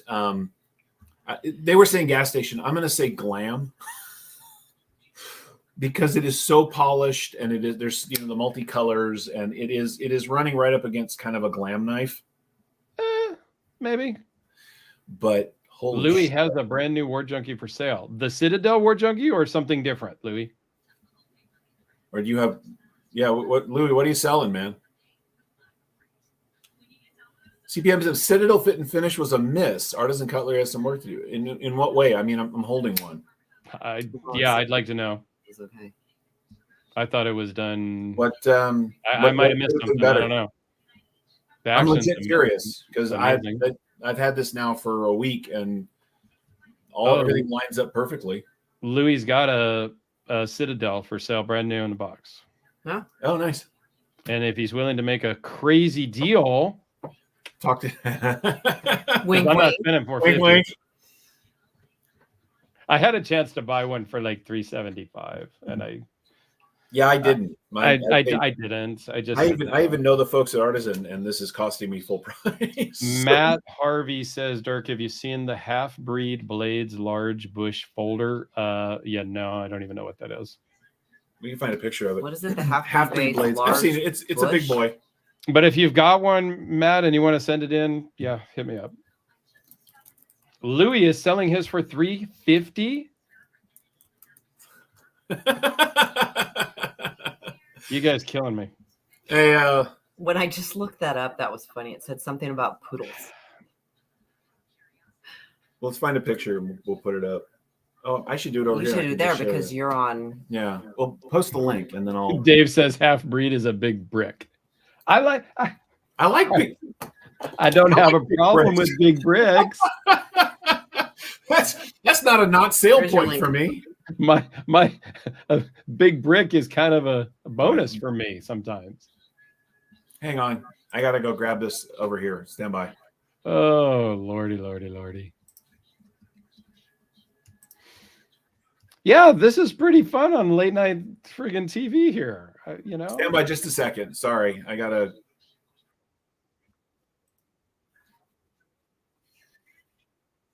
There 300 and some feet. Oh, now we're down to 300. Now we're talking more my language.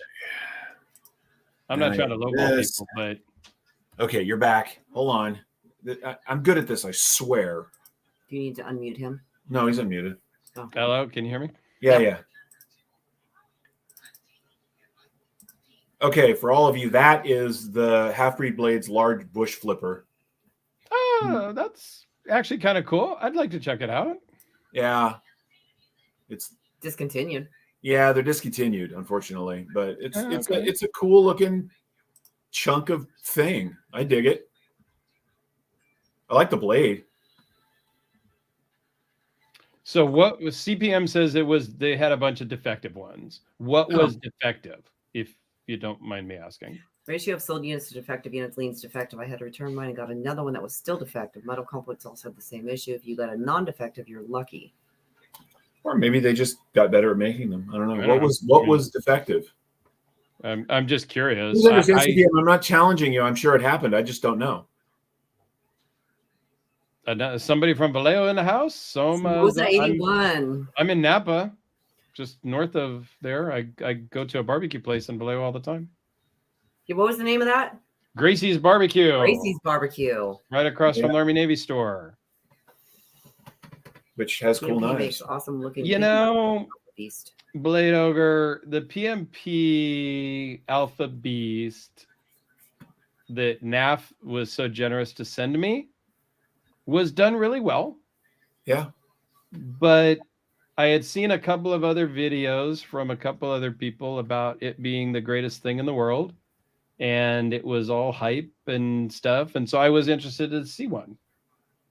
I didn't get the hype. It was okay. That happens. Dude, knife hype sucks because and it wasn't like a lot of other people said, it's not the biggest knife out there. No. As I mentioned, at 7/8 thick. I'll tell you what's interesting, I think, is that I did hear some, there was a lot of like people were misaligned inlays, cracked carbon fiber chip. And wow. Bar. That's not the experience that I personally had, CPM, with either, the but at this one kind of money, that was loaned into me. No, yeah. So there was kind of a community, like this knife got a lot of noise when it was first coming out, right? People were excited about it, and then it kind of went away. And I think that what happened is by the time I got one in hand, all that had sort of, that wave had crested and gone. Yeah, maybe so it was. For me, when I picked this thing, I got a chance to hold one. I was like, oh shit, I'm out a bunch of money. That's just what happened. I got to fall in love with it for what I got to hold on to, not for what. But I've had that happen. Knives land and the noise, and I'm just going to say it. I don't understand the Koenig Arius. Savage and Cook. Don't get it. It's a fantastic pocket knife, but it costs too much, and the FOMO around them is ridiculous. Like agreed. And a point to CPM, I had a full custom Citadel and the production in at the same time. and the full custom was a slip joint because it had complete lock fail, and it came to the owner pretty much like that. So that sucks. I don't know. I mean, and after about 10 flips, the pivot comes apart. Like not apart, but it loosens after 10 or 12 flips on the full custom. Whereas on the production, I had zero issues. There wasn't any cracking and chipping on the example that I had. That's all I can go by. Or this one. But, so I don't know. I mean, stuff. But again, happens. I want to point out, I'm not saying it didn't happen. I'm absolutely saying it's possible. No, I believe you. We can only function from our place of the experience that we have had. Mm-hmm. And for you at least, and I know for me, and this one came out of, there were 3 of them that were just sort of laying around because I know people are artisan, and I just picked one. Like it wasn't, you know what I mean? This was not, as Nick Shabazz would say, this may be the best one ever made, best fit. This is not that case. This was just the ones they had laying around. Right. So I don't know. I'm sorry to hear that, man. That sucks. It's too much money for that to have happened to anybody. And interestingly enough, I'm actually more forgiving when it's a custom, because if it's a fully hand done custom and the guy doing the fully hand done is tired at the end of the day, you're going to get some nuances in a custom. And I don't think people realize that. Yeah, no, that's true. Anytime anything is custom, there's going to be variation on a theme. Yep. Let's call it that. It shouldn't happen with production knives. Yeah, I agree. So CPM, I'm sorry they to hear were that. rushing to get them out the door. And they may have had a first run where they rushed them out. And then by the time you got yours and I got the one I got, they had cleaned it up, slowed down, and they had cleaned up some of those things. I don't know. The action on that is, the one I had was absolutely, fantastic. It's a beast. It's a beast. But then again, the action, she can't get her there because there is no cutaway. The lock bar access is a little bit limited on this. It is, and I yes. arthritis in my thumb. It's really hard for me to get it closed. Yeah, but you know, I mean, I can see that. This is my proponent, right? You really got to assertively flip this thing because of the weight of the blade. I guess what I'm getting at is that very few things are perfect. Of course, this is $20. And if you get something that isn't right in a production thing, send it back. And if you get something that is not right in the custom world, don't be a jerk. Kindly, politely, and professionally and respectfully email the maker and say, hey, I got a thing. And every single time they will say, send it back, and they will fix it. I've had things. That's been my experience as well. I had to send the Peacemaker back to England because there was an issue when I got it brand new out of the box. Not a big issue, but there was a thing. So I reached out to Phil. He says, yeah, just send it back. I'm so sorry. And I sent it back, and I waited another 3 or 4 weeks for it to come back because there's the shipping time. But it happens. I have a much less expensive version of that. I have the Magna Cut and carbon fiber version of the RSK MK1 from Ritter, the Hogue manufacturer. Okay, yeah. First off, the carbon fiber on that, and I guess CPM, what I'm saying is I'm sorry that happened. Damn, dude, that sucks. Mine is I have to say the carbon fiber on that RSK1 MK1, the RSK MK1 is the best carbon fiber I've ever seen. It is straight worker, like it is grippy and beautifully done. But the grind on mine sucks. It's way too tall towards the tip. It's uneven. And I had 2 choices because it was only a $200 knife. I could complain, but instead I just kind of went working tool and left it, and I'm fine with it. Right? Clearly, I'm not in love with it, but it's not that it wasn't sharp, and it's not that the knife wasn't put together well. It's just until they were in a hurry to get these things out because the pre-order took an extra 2.5 months. I waited forever for that thing to show up. And I just went, okay, we're fine. But if I had spent $500 on that knife, I would not have done that. Yeah, everybody, we have our threshold. Like $100 knife, me personally, I'm not going to complain about it. If it comes in kind of goofy, it comes in goofy. I'm just going to keep it and move on. $500, I'm going to send it back and have an issue. You and know, 450. If I had ordered one of these, 450 and it had a problem, I would have sent it back. absolutely, no question. And I would have been like, but I would have been. It's interesting because you were saying about when you talk to custom makers, look, man, this is their art. It's also their business. But if something is wrong, you don't go after them like you do go after like Spyderco. Mm-hmm. Louis had 2. That's why he's selling 1. Good for that happens. We've got some folks in the chat. This happens a lot. They're like, oh, that really rare knife. I knew it was going to be rare, so I have 3 or 4. A lot of people do that, like with the Desert Warriors. People did that a lot, and that. Yeah, Louis. I'm not the big scalping guy. I'm not the guy that buys this stuff. I bought 2 of each Desert Warrior that I could get, and then I gave away on my channel. Like I just, cool. Those things. That's what I did. Other people were buying them for 50 and selling them for 200. The Civivi? I did not get the Civivi one. They pissed me off at that point. Their website went down. They've done nothing to keep their website going at every release, and it's not that hard. I do IT stuff. It's not that hard. And, if they can't even manage their website and they want to create the hype that way, that's just not for me. So I didn't even try to get the Civivi. That's fair. I'm over it.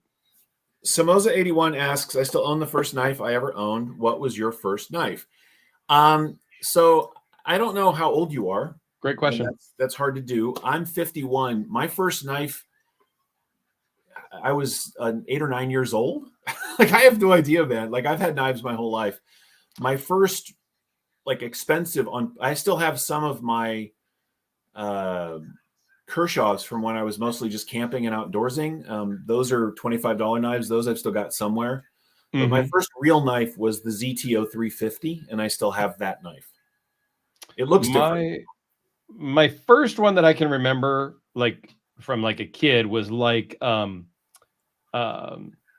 was a Boy Scout knife of some sort. I don't even remember what it was, right?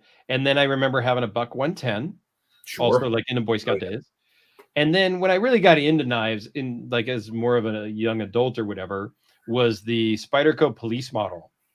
And I got it in '89 when they first came out. I bought it from Weeby Knives in San Francisco that Peter is familiar with. Yeah. I was in there. I had seen it in a magazine like Knife Illustrated or whatever, Hell magazine back then. I went up there to that store. They had a left-handed one there because back then it was either left-handed or right-handed. You couldn't reverse the clips. They didn't have them tip up or tip down. It was what it was, and it was left or right-handed. So I ordered a right-handed one, and it took 6 months. Fully serrated. I got the call, and then I rushed up to San Francisco and picked it up, and I had that. I still have a police model in the other room. It's not that one. I used it so much, I sent it back to them so many times to be sharpened. The blade was so small, they said they can't sharpen it and regrind it anymore for me, so they'd send me a new one. So they sent me a brand new one. That's good stuff. 3 years later, because I carried it and used it every day for years. And it was fully serrated, so I'm cutting cardboard and rope and drywall and all this stuff, using it as a saw, and the blade just went. Yeah. So I don't know what happened to the new one they sent me. I might have sold it at some point. I might have lost it. I mean, I carried it for a while, but so yeah, that was really my first real knife as an adult. My first knife as a kid was a Victorinox, just a regular old Victorinox. And then when I really started getting into knives and really started buying nice knives, my actual first really nice knife was the HEA Headhunter. Yeah, she just went for it at Atlanta in 19. That was awesome. That one, I love that one. I want to comment to this. Hey, Jim, first off, Jim, it's nice to have you here. I will say that we are only slightly less full of shit than Mike Emler. We're a lot less full of shit than Mike. That's why I just texted him. I'm like, you shithead, are you up? But yeah, thanks for joining, Jim. That's great. Yeah, it's nice to have you here, man. Emler is one of our he's one of our favorite YouTubers. We love razzing him. He is absolutely slightly more full of shit than we are. And I take everything he says with 2 or 3 grains of salt personally. Yeah. And a shot of tequila. Actually, I take what he says with multiple grains of salt because it's with a shot of tequila. Right? Yeah. No, dude, it's nice to have you here. I hope you stick around. It's fun to have you here, man. And I had a Smith & Wesson Police. The Smith and Wesson. Yeah, I had one. Yeah, Of Smith and Wesson one was good. Somebody else here said they moved up to the Spyderco Tenacious. I only got a Tenacious after I started my channel because it was a good budget thing, and I bought one. I did a couple of videos with it, and then I think I gave it away or sold it to somebody that needed a budget knife. Oh crap! Oh, Tip, if you're still there, take care, man. Go get your tens unit on. I hope you feel better. Yeah. Oh yeah, man. Take care of yourself. Yeah, Mike is a wacky guy, Jim. Yeah, he is. But I love that about him. Well, when I first met him, he came up to me and he's like, "What did he say?" He made some real smart ass comment, like, "What are you looking at?" And I'm like, "Well, I can't say what I actually said," but he about crapped when I said that. He's like, "Oh, we're gonna get along just fine," and we do, and we did. We hung out the whole time, so it was great. And look at that, Jim subscribed to your channel. So that's awesome, dude. We're glad to have you. Summer is. He's a continuing source of entertainment. He knows his way around knives. That dude could sharpen a knife like nobody's business. Oh yeah, big time. I cannot. Emler's CPM spirit animal. Yeah, I don't even attempt to sharpen. I did that back in Boy Scouts and ruined Boy Scout knives. I'm not doing that with anything I own today. I'm not going to learn how to sharpen. I have a whole rod system, and I have a ceramic rod. I own nothing to sharpen. I'm not going to ever do that. I can't too much. Like if I'm, but what? So I have to tell you that since I moved, my attitude has always been: if my knife gets dull, I just grab a different one. Yep. It's like, I'm sorry. If I run out of bullets in my magazine, I don't refill the magazine. I grab the next mag. I feel the same way about my knives. I mean, like right here on the table, I've got 1, 2, 3, 4, 5, 6, 7, 8, 9, 10 knives just here on the table right now. To 11 over here. I have 14, 15. I have 20 because we've been talking about them, which means I have to go put them all away at the end of this. Which is normally here on my desk, I have like 1, 2, 3, 4, 5. I have 6 knives normally on my table just because that's what I have at my office desk. Yeah. What you looking at? What's your job? The screen. Why are you doing that? That's weirdos. It is. Because there's just a whole bunch of guys here. What's going on? I just, And we're all looking at our screens at you. That's right. Right? My just first saying. Or, I mean, we could look at something else. A knife. What is that one? Oh, that's the one you were showing. No. This is I have not shown it on this live. That's something else. Hold on, I'll make you big. Wackier than Casey, Peter? Yes. Yes, this is the Jeff Vandermeulen double homicide. Oh, my God. Because a single homicide wasn't enough, right? And then he has a Homosaurus, which is even bigger, which there's only 4 or 5 of, and I've done a video on that too. But yeah, this is awesome. Is that Zircuti or Timascus? What is that clip made out of? I believe this one is Zircuti. God, that's absurd. And this is over here. It looks even better. W2 blade with an actual hamon. Oh wow! So that's okay. So he did clay this and all that, and that's a real clayed hamon on a W2 blade. Workshop field sharpener. Man, sometimes you just have to throw practicality out the window and have fun.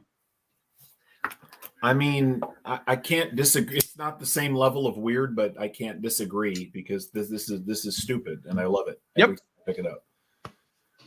This is in no way useful, except that it is. I mean, it does the job. Yeah. So that's not the one I wanted. I wanted this one. Oh, any new acquisitions, Dirk?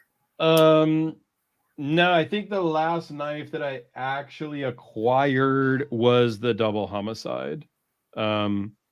I don't have anything else I'm looking at right now. The only other knife that's really on my list right now is there's 2. There's a bigger battle than the 2 I have.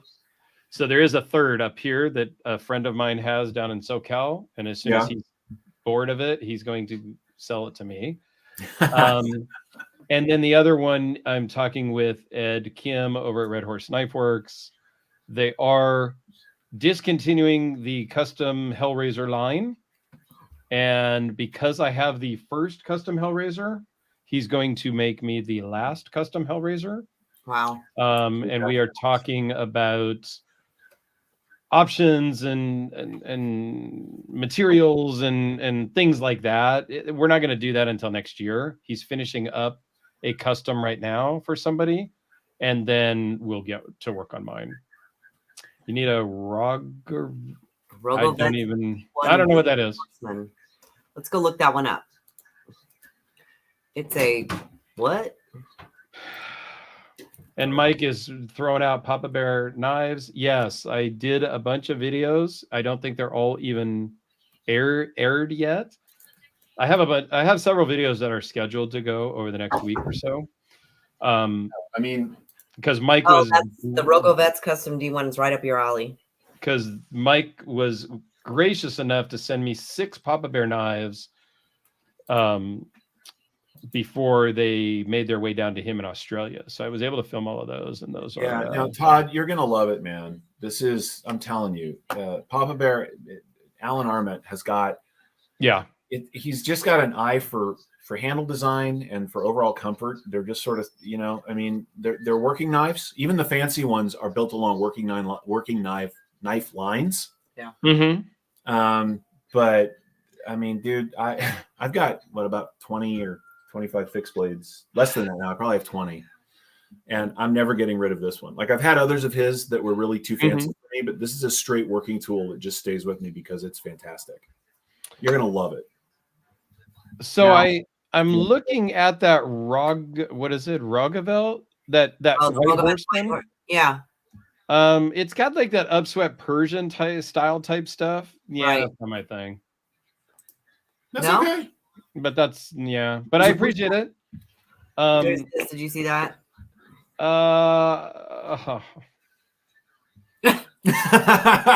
on, let me grab my phone here for a minute. I saw some email coming in. Oh, there's a bunch of emails, but there's just one from Mike. Did you share the Rogets on the? I did not share it. No, I was because he was showing, or you were showing. Oh, that looks great, Mike. I think Mike's gonna send that to me too. I'm gonna share the Rogovets thing. Hang on a second. Yeah. I think it's cool, and CPM, if you want to loan it in, I'd love to check it out, but I don't know that that's one that I would buy or keep. You need to get some of the other ones. No, that's okay. Hang on just a second, man. I'll figure it out. I'm just. And yeah, Mike, that Peter Martin looks great. My video tomorrow is just a little teaser on my main channel. For those of you that aren't subscribed and don't watch my videos, that's okay too. But it is a full-on custom Peter Martin and a full-on custom Corey Martin, Peter's son. And they're both for sale. So check out that video. It's awesome. See, I like Persian blades. I don't, but it's okay. Yeah, we don't have to like all the same thing. Yeah, but if you're into Peter Martin stuff or Corey Martin, I do have a video coming out tomorrow on that stuff. That's funny.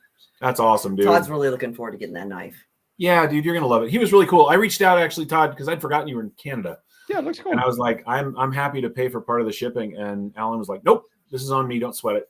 Off it goes. Oh, that's the one that he won on the live. Yeah. He won on. Todd's up in Canada. Yeah. See, I don't know where half of these people are. I'm sorry, guys. I tried to keep track of stuff. We try to keep track, but it's tough because there's a lot of folks, right, from a lot of places. Oh. And CPM, you're on Instagram or Facebook, or where could I find you? And is it under CPM? I know that a lot of people have different things. He's under. He's on Insta. Okay. CPM. I can load it on there. Okay. I'll just find it, or mine's easy. I'm just Dirk Warning on everything, so. Dirk is. I like it because you're up front. Like, this is who I am. I'm not super. I think I put like underscore YouTube on Instagram, but I think I'm going to change that and just Dirk Warning everywhere and call it good. I originally, when I started this, I was concerned, because what I do for a living, I didn't want my two interests to mix. A little bit like Nick Shabazz is really good at keeping his private life away from his public life, right? I've had one person in my work life ask me one time, he goes, "Hey, do you got a YouTube channel?" And I'm like, "Why?" He goes, "Because I was seeing this thing and there was a knife I was looking up and I saw it and it sounded like your voice, but it was just your hands." I'm like, "Oh yeah, that's me." That's cool. Like, I had one client in the middle of a group session he's asking about tools that we can use to handle our emotions. And he went, so would that give me would you say that would give me an edge? Would that give me a therapeutic edge towards what I'm trying to accomplish? And I went, clever. It probably would. Clever We'll talk boy. about that later. Yeah, Right. I was like, That was pretty good though. Clever boy. Yeah, that's the I'm only in Maryland. Louis is in Maryland. Okay. It's And silly. Louis is the one, if anybody's looking for a Citadel, he is selling a production Citadel. I think we were down to $300, but open to offers maybe. I'm not sure. You're selling his knife for him. You go, All right. Dirk. It is 11. Okay, I think it was really 350, but so here's the thing. Everybody who's in the chat right now, if you put in hashtag silly knives, all one word, hashtag silly knives, you get to be part of the giveaway. So go ahead, jump in, hashtag silly knives. I'm going to put the link up for you guys that are not following Dirk. Naf says I'm much more bougie than he is. Naf, I am just an average guy that spends way too much stupid money on a knife. That's it. I'm just a guy. There is the link to Dirk's channel if you guys want to get on over there. We'll Please put up do. his EDC hour. So I'm once in again, like this race with this other YouTube guy, and we're like neck and neck. And it's No, I'm kind catching of, you guys. yeah, I'm coming after both of you. Hashtag silly knives. Put it in the chat, guys. Go, go, go. So I want to stay above these guys. As of tonight, Let's not talk numbers. I'm gonna. I think I'm at 6130. All right, so I'm under that. Before we started this live, I'll look right now and tell. I'll be honest. I don't hide anything. I've been posting about this over on an Instagram group chat that I'm in. It has nothing to do with it's not how hard you work. It's not the excellent videos that you produce. This is all being driven. My climb recently is being driven by shorts because YouTube is trying to compete with TikTok. Yep. My shorts suck. I've climbed to 5681. And it's absurd. Right now I'm at 6124. Which is awesome. We're going to be neck and neck. So I've gained like 5 today, maybe. Let's see. Yeah, I'm telling you, man, it's those shorts. But here's the thing. And I'm going to do a video on this, like on my own channel, as people are doing hashtag silly knives still. Get some more people in there. Right on. Please don't subscribe if you're never going to watch anything. No kidding. Right. Yeah. Because that's like the subscription number isn't really important in the algorithm and the thing. It's the interaction. Yeah. Views and view duration. So if you have 50,000 subscribers and only 100 people watch your video, well, that tells YouTube that even his or her own subscribers don't want to watch his stuff. We're not going to push it out to other people. Right. So I'm not saying you have to watch every video that a person does, because I do a video every day. But if you're not going to watch, I will say, then just don't subscribe. Well, I agree with that. Also, don't just subscribe to a channel for the shits and giggles. It's amazing how many people have. I will say that my old videos are getting more comments now than they have for quite a while. Yeah, people actually going. So it is driving. It is driving views. It's just not on the most current. It's interesting. My most current videos are about the same as they've always been, but I'm getting comments from 2 years ago. Right. Yeah, I've seen that too. Yeah, which is fine. I'm all about interaction and engagement, but also don't subscribe to. Here's the thing: if you're going to subscribe to a channel, it's amazing how many comments I've gotten where, like, basically, you're dumb. This knife sucks. Thanks. Why are you here? Yeah. Like, I'm not gonna, or you should do it differently. That's my favorite thing. People watch like 2-year-old videos and they're like, why do you should be different? And I'm like, then you're in the wrong place. 2 years ago too. Because this is me. No, but I'm like, I'm not gonna, so right. I'm for it. I'm excited to have new viewers. I'm excited to have new people on the channel. But at the same time, I don't comment on Peter's videos because I don't want him to analyze me. I got a good one the other day. Kyle, you and me, we the same. We the same, Kyle. I did a video a while back on NAFs, on Ben Peterson's lander. Yeah. And some guy, it was a Russian name, I don't know who it was, took it upon himself to, wasn't that the one? Or was it no, it was a different guy. No, was that- No, it wasn't the Russian one. It was the guy who made the comment about Michael something, made a comment about something about why am I saying he makes knives for women? Right. And then went off trying to tell me about, where a woman belongs and where her place is and all this. And I shot back and then I thought, you know what? That's not even worth my time. And I just deleted it. I agree. And the other thing is this comment. I find it interesting that you said that. Tell me, how does it feel to have said that out loud? Does it empower you? I'm just curious because what I'd like to understand is from whence get out of here. Don't do that. And the fact of the matter, I think, and I can speak for all three of us here, is we all three have jobs. Yeah. So if I don't make any money on YouTube, it's not going to really hurt my feelings. So I'm not going to beg for likes and subscribers and join my Patreon and join my channel member, like all these money making things, because quite frankly, I just don't care.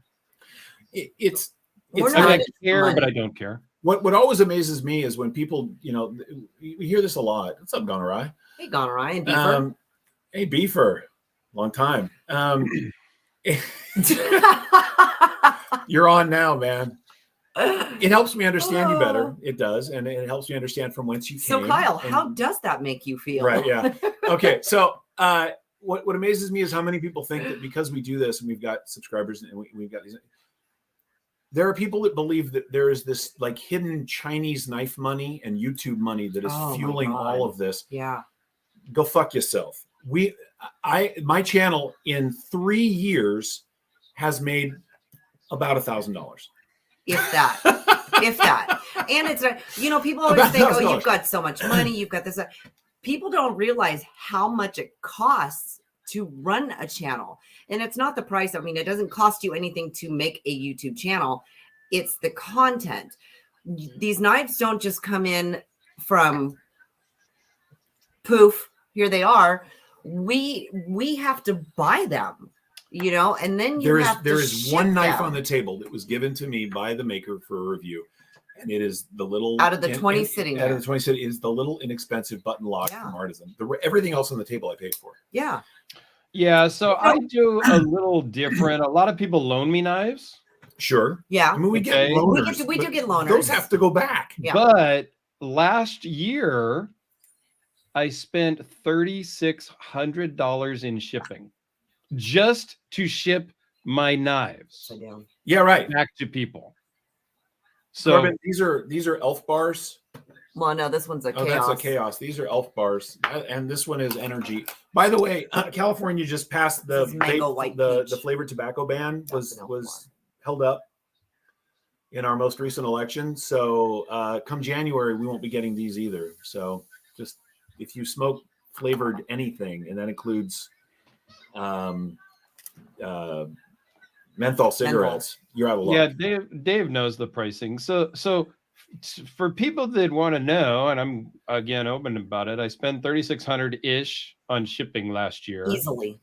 And I made about maybe $150 a month from ad revenue, give or take. 150 to 200.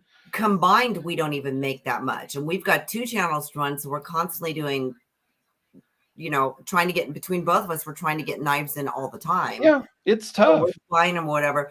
So we never ask people. We don't expect donations. We don't expect anything.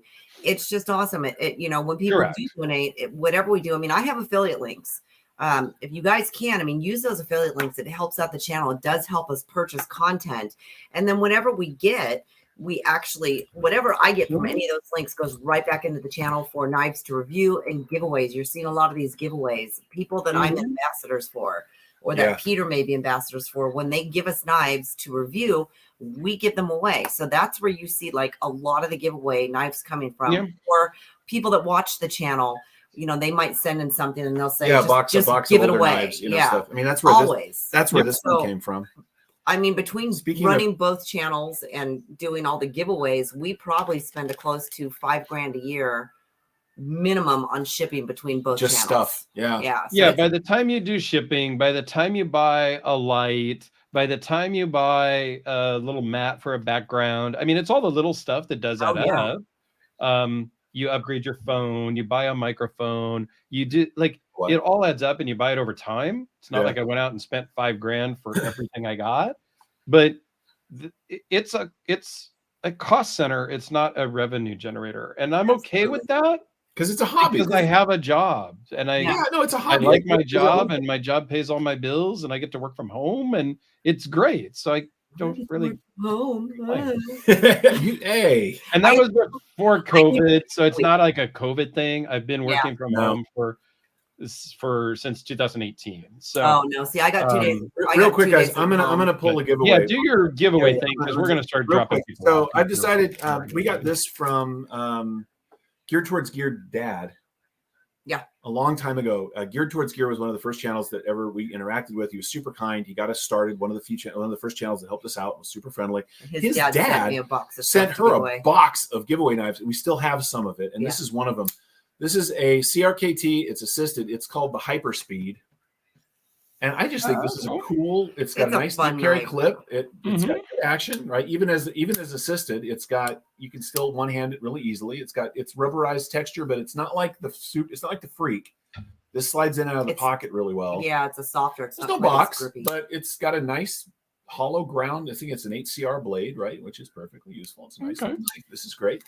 I've got a WCK lanyard that I'm going to throw in. Comes with a little copper ring. Got a little leather slip that I don't remember where this came from. That was from him too. Same box, right? Okay. Slip. Got a nice little. You put the lanyard through there and keep it in your pocket with a little slippy, and a very nice hank. Oh, channel stickers too. Now, you're right. That costs money too. So I don't even have a logo, so I can't have stickers now. Thanks for bringing it up. Thanks. Just had to rub that one in. I appreciate that. For those that don't know, Sean, Geared Towards Gear did decide to step away to spend more time with family. So I'm going to go ahead and share the screen now, and we're going to pull the logo thing's a touchy subject. It's just sad. We won't even get into that because I may have to. I need to make an appointment with Peter, and we've got to talk that out. Right. So we have 23 entries. You guys got really good chances, and here we go. You can't say who it is yet because it's not going to show up over here. It's lower over here. Oh, wow. There you go. Does it show on yours yet? Not yet. It's not yet. It's just here on ours. There it is. Corbin Stewart. You are the wiener. Whoop, whoop. That's awesome. Is Corbin here? Yeah, he was just here. He was just talking. Is he still here? Yeah, blade banter. It's a touchy subject. I'll hit you up on the side.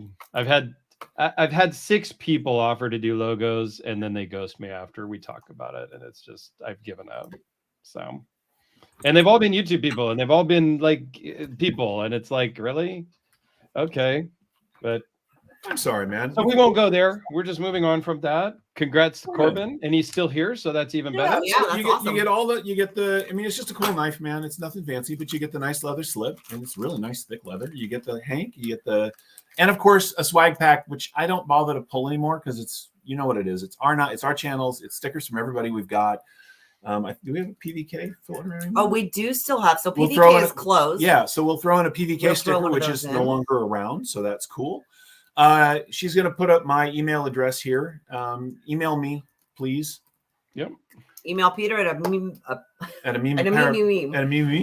therapeuticedge@gmail.com. Yes, that. Yes, that. Yes, and dude, that's awesome. I have thought of that myself too.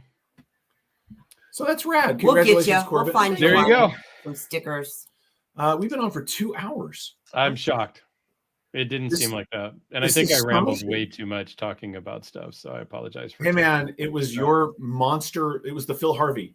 Yeah. Phil Harvey filmed like 40 minutes. And I was thrilled to see it. That was amazing. That's insane. We'll do tomorrow we're going to go live. Tomorrow we're live on my channel at 2 p.m. and regular time. Next week, I'm actually probably going to do a camera down live, which I haven't done in a long time because I want to share all my button locks. Why not? Okay. Yeah. Yeah, you should. That'll be cool. You got a couple of mine in there. One. Oh, just one. Okay, well. Yeah. I got this one. You've got all of mine in there. Right. What's mine is yours, and what's yours is yours. Yeah. Yes, exactly. That's right. That's how it works, man. I've been there and done that. How much knives cost, and I'd be like, "Oh, that's $100." Yeah, no, I've been there and done that. I'm glad I'm single now.